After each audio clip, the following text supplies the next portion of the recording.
तू कभी सोचना।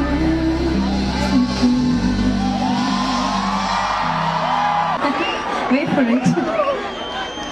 Okay. Okay.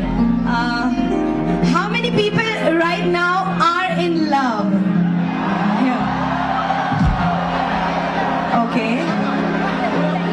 Quite a lot.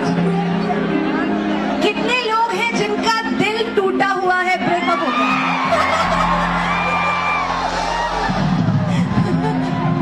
So right now जो मैं गाना गा रही हूँ ये उन टूटे हुए दिल वालों के लिए है।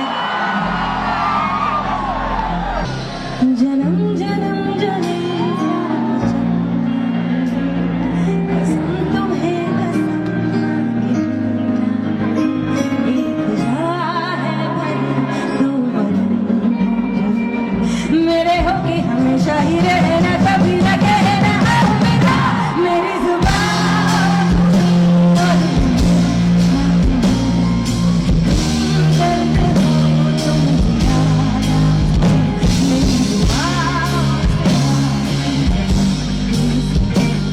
मेरे होके हमेशा ही रहना कभी न कहना